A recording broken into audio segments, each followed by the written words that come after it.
गुज़िश्ता रात हैदराबाद के ओल्ड मलकपेट में ख़ानदानी तनाज़े पर एक शख्स ने अपनी बहन को कत्ल कर दिया और अपने भाई को ज़ख्मी कर दिया। मुलजिम की शनाख्त मदन राव के तौर पर की गई है। तफसीलात के मुताबिक मुलजिम मदन मोहन राव चारशंबे की रात ओल्ड मलकपेट में वाक़ई अपनी मां के घर गया और अपनी बहन 68 साल लक्ष्मी और अपने बड़े भाई 70 साल सुदर्शन के साथ ख़ानदानी तनाज़े पर झगड़ा किया। इस दौरान मुलजिम ने किचन से चाकू निकाला और लक्ष्मी और सुदर्शन पर कई वार किए। ज़्यादा खून बह जाने की वजह से लक्ष्मी की मौके पर ही मौत हो गई, जबकि सुदर्शन को शदीद जख्मी हालत में अस्पताल मुंतकिल कर दिया गया। इतला मिलते ही चांदरघाट पुलिस ने जाए वक़ू पर पहुंचकर मदन राव को गिरफ्तार कर लिया। बताया गया है कि मदन राव मुबैना तौर पर दिमागी सेहत के मसाइल से दो चार है।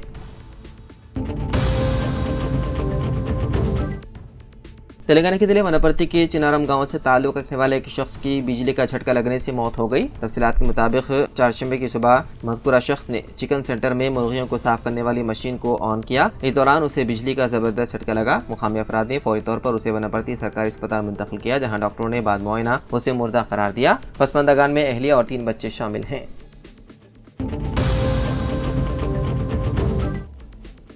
हैदराबाद के शमशाबाद इंटरनेशनल एयरपोर्ट पर जुमेरात के रोज उस वक्त सनसनी फैल गई जब बीआरएस के सीनियर कायद और बोधन के साबिक रुकन असम्बली आमिर शकील को पुलिस ने हिरासत में ले लिया। इत्तलात के मुताबिक आमिर शकील के खिलाफ पुलिस की जानिब से लुकआउट नोटिस जारी की गई थी, जो एक सड़क हादसे से मुतालिक केस में मतलूब थे। राय के मुताबिक आमिर शकील गुज़िश्ता चंद माह से दुबई में मुकीम थे और अपने वालिदा के इंतकाल के बाइस तदफीन में शिरकत के लिए हैदराबाद वापस आए थे।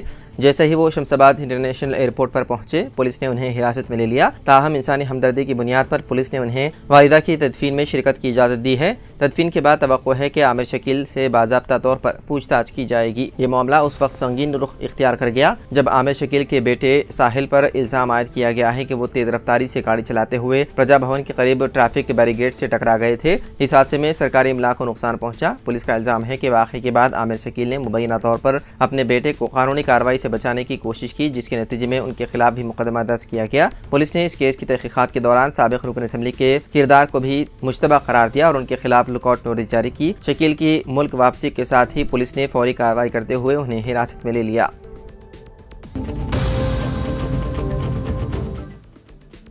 नई दिल्ली में पेशा अफसोसनाक वाक़े में एक एयर इंडिया एक्सप्रेस के 28 साल नौजवान पायलट अरमान तैयारे की कामयाब लैंडिंग के फ़ौरन बाद दिल का दौरा पड़ने से इंतकाल कर गए। तफसीलात के मुताबिक पायलट अरमान कल श्रीनगर से दिल्ली की तरफ परवास कर रहे थे और उन्होंने इंदिरा गांधी इंटरनेशनल एयरपोर्ट पर तैयारे को बहिफाजत उतारा। दलाइल के मुताबिक तैयारे की लैंडिंग के बाद जब वो एयरपोर्ट के रिसर्च ऑफिस पहुंचे तो उनकी तबीयत अचानक बिगड़ गई। वो अचानक गश खाकर जमीन पर गिर पड़े। फौरी तौर पर उन्हें अस्पताल ले जाने की कोशिश की गई, लेकिन रास्ते में ही उनकी मौत हो गई। पायलट के साथी हमले ने बताया है कि अरमान ने दौरान परवाज भी तबीयत की खराबी महसूस की थी और वो क़ैद कर चुके थे। उसके बावजूद उन्होंने अपनी पेशे वाराना जिम्मेदारी को निभाते हुए तैयारे को बहिफाजत मंजिल तक पहुंचाया।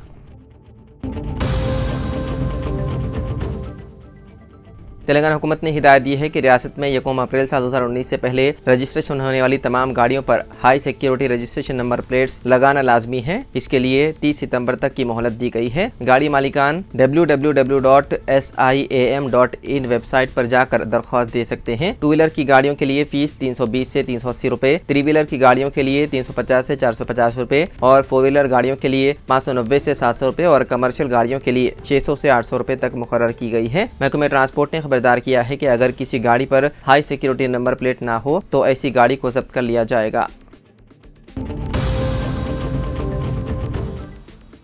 जारी माह की 27 तारीख को वरंगल में मुनक्किदा बीआरएस पार्टी के जलसे आम कामयाब बनाने की अपील। जलसे आम के पोस्टर का साबिक रियासती वजीर ट्रांसपोर्ट पी अजय कुमार ने रस्मी इजरा किया। साबिक रुकन असम्बली खम्मम व साबिक रियासती वजीर पी अजय कुमार ने ममता मेडिकल कॉलेज खम्मम में वाक़ई अपने मकान में 27 अप्रैल को बीआरएस पार्टी का जलसे आम जो वरंगल में मुनक्किद होने वाला है पोस्टर का रस्मी इजरा अंजाम देने के बाद उन्होंने मीडिया से बातचीत करते हुए कहा कि साबिक रियासती वजीर आला KCR की हिदायत पर बीआरएस पार्टी के 25 साल की तकमील पर यह जलसे आम जारी माह की 27 तारीख को वरंगल में मुनक्किद होने वाला है। इस जलसे आम में रियासत तेलंगाना से 10 लाख से ज्यादा अफराद शिरकत करेंगे। उन्होंने कहा कि खम्मम शहर से 10,000 से ज्यादा अफराद इस जलसे में शरीक होंगे। उन्होंने खम्मम जिले और तेलंगाना भर के अवाम से अपील की है कि ज्यादा से ज्यादा तादाद में इस जलसे आम में शरीक होकर कामयाब बनाएं। All India Muslim personal law board ने 10 अप्रैल ता 7 जुलाई मुल्क भर में वक्फ बचाओ मुहिम का ऐलान किया है। बोर्ड के सदर मौलाना खालिद सैफुल्लाह रहमानी, जनरल सेक्रेटरी मौलाना मोहम्मद फजलुर रहमान मुजद्दिदी और कन्वीनियर मजलिस अमल बराए औकाफ डॉक्टर सैयद कासिम रसूल इलियास ने बयान जारी करते हुए मरकज़ी हुकूमत की जानिब से मंजूरा कानून की मजम्मत की और इसे गैर दस्तूरी करार दिया। मुस्लिम पर्सनल लॉ बोर्ड ने सुप्रीम कोर्ट में वक्फ कानून को चैलेंज किया है। बोर्ड ने वक्फ बचाओ मुहिम के मरहले का 10 अप्रैल से आगाज करने का फैसला किया है।